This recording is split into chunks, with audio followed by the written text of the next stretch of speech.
Fala aí, pessoal, tranquilo?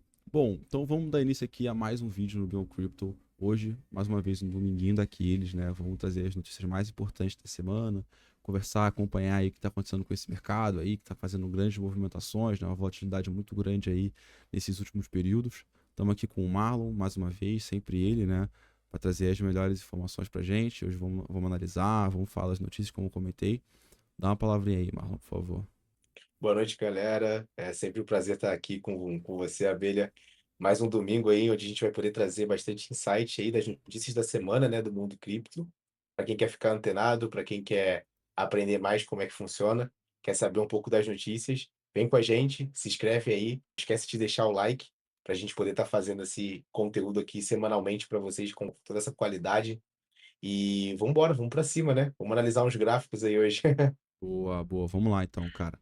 Bom, pessoal, então, sem muitas delongas, vamos começar aqui pelo que mais tem acontecido no mercado, né? A gente vai mostrar os gráficos depois, o Marlon vai trazer aí pra gente.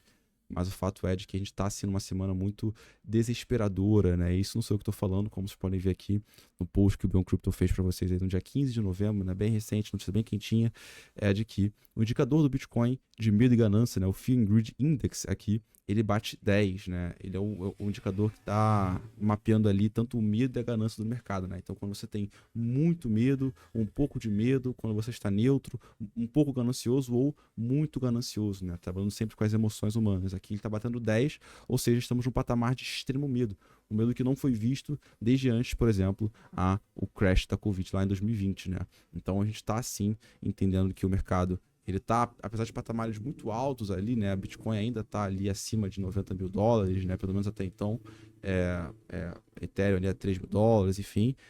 Estamos sim com uma capitulação muito grande, um sentimento de medo muito grande no mercado, o que mostra pra gente, possivelmente, ou que essa festa acabou, né? E estamos ali marcando aí o fim desse bull market com o topo do Bitcoin batendo lá 126, e foi isso que aconteceu e acabou. Ou talvez, né, capitulando para marcar mais um fundo aí, talvez buscar uma liquidez ali restante e aí fazer essa continuação, talvez com uma volta aí de liquidez para o fim do ano, algo do tipo. São as teorias aí que a gente está planejando, está mapeando. Isso, no caso, todos os investidores da net estão observando isso, né? E o nosso foco aqui de hoje é tentar trazer algumas notícias e tentar mostrar para vocês o que talvez pode acontecer de forma mais estatística, né? Então, é muito importante a gente ter esse mapeado. Então, pessoal, como é que a gente está um pouco nessa semana, né? Que esse vídeo aqui é um vídeo muito bom que mostra o que aconteceu aí recentemente, né? Bitcoin abaixo de 100 mil dólares, o Saylor supostamente está vendendo, Trump é gay e tem o Satoshi. Enfim, claro que é um meme aqui, né? Mas são algumas das notícias aí, algumas fake, obviamente, mas que trouxeram pra gente o mood do que pode ser aí essa semana de 10 de medo, né? Então, enfim, os tópicos aí políticos a gente não vai entrar em detalhes. O fato é de que teve ali até rumores ali de que o Saylor estava começando a vender seus bitcoins, a BlackRock estava vendendo, é muito comum, cara. Toda vez que a gente começa a ter esse desespero do mercado, sempre sai no Twitter lá aquelas notícias do tipo, olha aqui esse print aqui de 5 anos atrás da Binance vendendo tantos bitcoins e agora vou colocar que isso aqui é atual, por exemplo, só para causar medo no mercado. Isso é muito comum, então tiveram aí, né, essa fake news do Michael Saylor vendendo, tanto que ele mesmo veio a público aqui e falou pra gente que não, isso eram fake news. E bom, como eu comentei, né, pessoal, algumas aqui são verdade, né? O Bitcoin realmente está batendo patamares abaixo de 100 mil dólares, como a gente viu aí, né, 93, 94, 93 ali. Enfim, a questão do Trump e do Epstein aí, a gente vai deixar a parte aí, né, pesquisem por si só. Mas o fato é esse, né, quando a gente começa a ter esse extremo medo, né, esse sentimento de desespero chegando, a gente também começa a ter ali o mercado se sabotando com fake news, etc. Como esse caso, é o caso do Saylor, né, Marlon? Exatamente, Abelha. Michael Saylor, né, participou de uma entrevista, acho que seria legal de também trazer para a galera. Michael Saylor, então, acabou de soltar uma bomba aí, então a gente sempre acha, né, que não vai ter murmurinho no mercado, mas acaba surgindo algum. E o Michael Saylor foi um grande responsável essa semana aí por soltar numa entrevista no BBC, a gente consegue estar assistindo aqui. Então, vamos mostrar aqui pro pessoal. O Michael Saylor, então, ele soltou essa bomba em uma entrevista com o pessoal da CNBC e disse que eles estão comprando bastante Bitcoin. Ou seja, né, Abelha? Em vez de estar vendo aí esse bear market, a gente estaria vendo agora um bull market. Será? Então, esse é o ponto, né? A gente começa ali a refletir um pouco sobre o que que vai acontecer, né? A gente tá, obviamente, nos últimos momentos aí, os últimos 2, 3 anos, no bull market, claro, né? Não é à toa que o Bitcoin saiu de US$ 15.000 lá para patamares de mais de US$ 100.000, né? US$ 126.000. Então, a gente, de fato, teve uma grande valorização nesse período. Agora, o que que tá acontecendo nesse curto prazo aí, né? Será que nós estamos, de fato, aí confirmando o bear market ou não? É o que a gente começa a refletir. Bom, o fato é o seguinte: enquanto as pessoas estão aí capitulando e chorando, existem aí algumas baleias do mercado que estão fazendo suas apostas, né? Então, olha aqui, por exemplo, né? Uma baleia, ela abriu ali um long Bitcoin de 20x de alavancagem a 28.479.000 dólares, né? Ele está com um liquidation price ali em 60 mil. Particularmente falando, é um liquidation price talvez até confortável, né? Se em algum momento o Bitcoin bater 60 mil, é claro que nós estaríamos no bear market.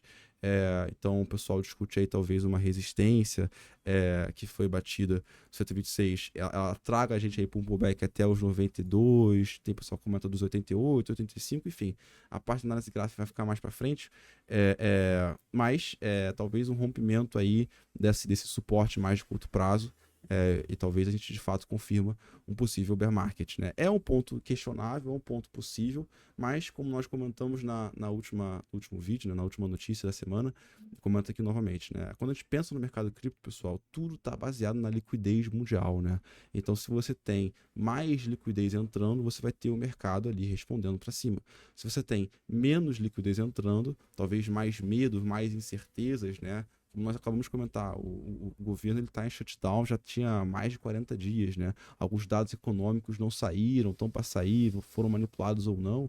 Então, muito burburinho, né? Na perspectiva macro, na perspectiva política também, né? Na perspectiva geopolítica no geral, claro que vai afetar diretamente a liquidez, consequentemente, o mercado cripto. Então, por mais que a gente tenha aí, né, talvez esse recuo, essas incertezas no curtíssimo prazo, esse movimento que talvez seja a tese aí que a gente vai chegar a defender, ele pode ser só realmente um pullback para uma continuação desse bull market. Se a gente fosse pensar novamente na teoria da liquidez, né? Com a liquidez voltando em dezembro, com o corte na taxa de juros, com o QT finalizando ali no dia 1º de dezembro, né? A gente começa a talvez enxergar uma liquidez voltando, não só a promessa dela, mas de fato ela entrando, e aí o Bitcoin ele pode talvez recuperar aí e finalizar o seu bull market não num extremo medo, que seria muito estranho, mas sim talvez numa ganância extrema, que é como normalmente os markets acabam.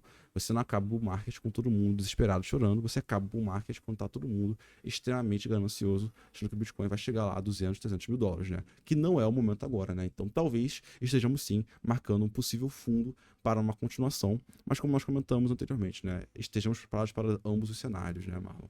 É isso mesmo, então, abelha. Então, agora a gente vai estar vendo agora um pouquinho aqui das análises que eu fiz aqui para essa semana, tá? Do mercado cripto. Só fazendo um adendo aqui bem rápido, né? Para ser sucinto também, não tomar muito tempo do vídeo.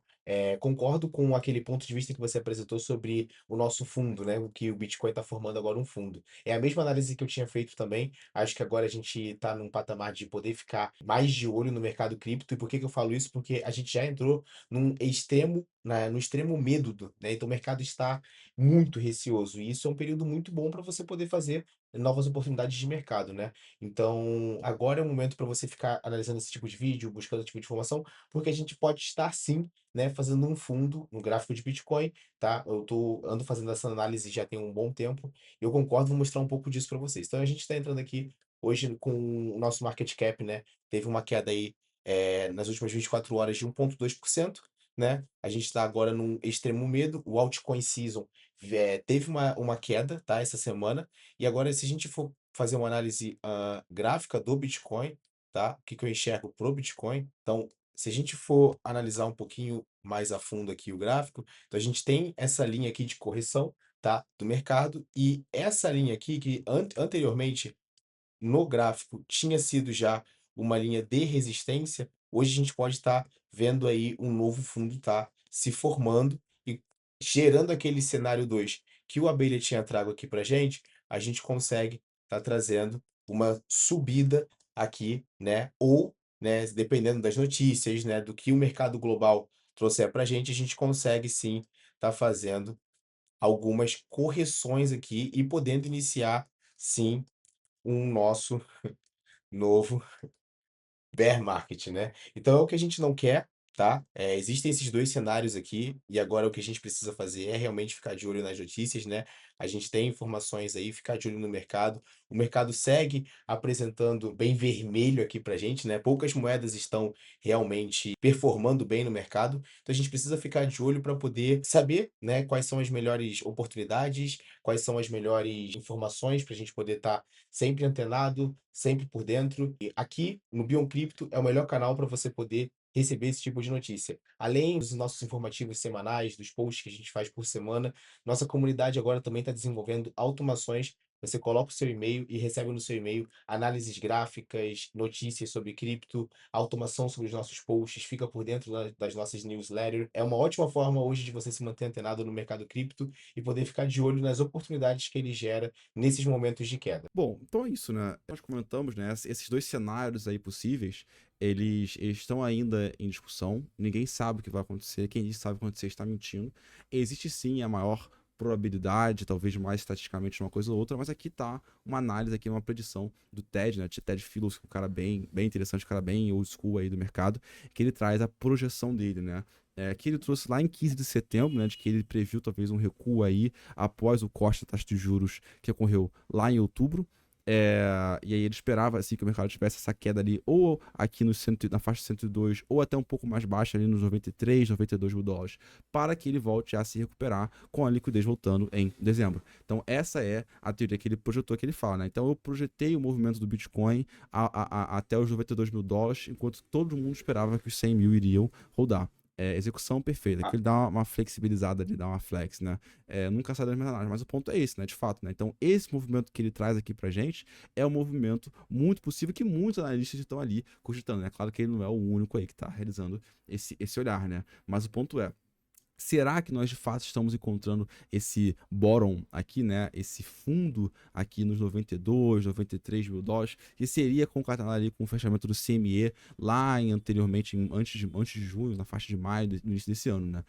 Pode ser que sim, pode ser que a gente de fato encontre esse fundo aqui e a partir desse fundo a gente faça essa recuperação, como está aqui projetado num dos cenários que os analistas trouxeram pra gente, mas pode ser que não, pode ser que a gente de fato rompa aqui esse suporte, como eu comentei anteriormente, a gente volte ali numa ideia do bear market e de fato o bull market acabou. Talvez não seja a teoria mais correta, como eu falei, sempre olhando para a liquidez mundial, mas é uma possibilidade que não podemos deixar descartar. Né? E por fim, pessoal, aqui o que a gente traz também é um pouco da análise de como andas aí, né? Essa questão dos ETFs, né? Aqui já está lá o ETF da Solana, então vamos observar aqui um pouco do que está acontecendo, né? Lembrando que o ETF é um produto financeiro que dá uma encapsulada ali na commodity que ele estiver ali criando, né? Utilizando, no caso, o ETF da Solana é uma commodity da Solana, né? O do Bitcoin é o Bitcoin, e aí ele passa a oferecer para os investidores, vamos colocar assim, né? Mais baby boomers, né? Mais conservadores ali que querem investir no mercado, mas não querem ter ali o risco de comprar um token direto. Então eles compram um ETF que é lastrado nesse token. E aí é muito chegado como dinheiro institucional, né? Até porque aqui a gente tem as maiores empresas, as maiores gestoras do mundo, como Bitwise, Grayscale, aqui no caso da Solana, no caso do Bitcoin, a BlackRock, VanEck, etc, né? Então, nos ETFs de Solana aqui, né, a gente consegue ver que tem um inflow constante nos últimos dias, desde quando ele surgiu, né, somando um total de 357 milhões de dólares de inflow, ou seja, apesar do mercado estar capitulando, o mercado, pelo menos institucional, né, os investidores institucionais não estão vendendo as altcoins, né, no caso aqui de Solana. No caso de Ethereum, a gente vem vendo ali talvez um outflow um pouco maior. Claro, Ethereum sendo um protocolo muito mais maduro em várias perspectivas, mas está ali talvez sendo de fato rejeitado, pelo menos pelas maiores gestoras ali nesse curto prazo, né? Então a gente tem ali um outflow grande do Ethereum aí nesses últimos dias, mas que, né, no final, como nós comentamos, é muito comum que a gente tenha movimentações de inflow, outflow, isso não quer dizer muita coisa, até porque não é uma quantidade muito grande aqui, certo? E por fim, a gente tem ali o ETF do Bitcoin que também vem sofrendo outflow nesses últimos dias, né? Então, curiosamente, aqui o que a gente vem observando é que, pelo menos pela parte do institucional dos ETFs, a gente tem um inflow ali com um volume muito menor, claro, mas um inflow constante em Solana, enquanto nos outros ETFs, nos outros produtos financeiros, a gente tem um outflow um pouco maior, né? Aqui no Bitcoin, como ele é um cara bem mais maduro, né, o produto bem mais maduro ali, um market cap de trilionário, a gente tem outflows ali constantes de 200 milhões, 800 milhões, quase 500 milhões, aqui no 17 de novembro também foi de 500 milhões, então a gente vê sim essa capitulação não só dos investidores sardinha, vamos colocar, mas talvez pelos os ETFs, tá? Isso não quer dizer que são só esses agentes, pessoal. Isso tem muitos outros agentes que atuam no mercado do Bitcoin, como mineradores, outras empresas, as corretoras e o próprio Michael Saylor, por exemplo, né? Então isso aqui é só uma perspectiva de como os ETFs andam, pelo menos nesses últimos dias aí, tá ok, pessoal? Bom, e para finalizar aqui a minha parte, a gente pode observar aqui que no calendário, né, apesar de a gente estar tendo aí muitas conturbações, né, as últimas semanas foram muito movimentadas, principalmente outubro, com o shutdown do governo, agora ele já reabriu, né, alguns dados estão para sair do mês de outubro que não saíram, a gente vai ter aí um final de ano teoricamente um pouco mais tranquilo, somente com um dado aqui de desemprego no dia 20 de novembro, que lembrando que o desemprego é um grande catalisador para compreender como que anda o mercado americano, se ele está aquecido ou não, se a inflação vai vir alta ou não com base nisso, né, porque existe uma relação de curto prazo entre desemprego e inflação.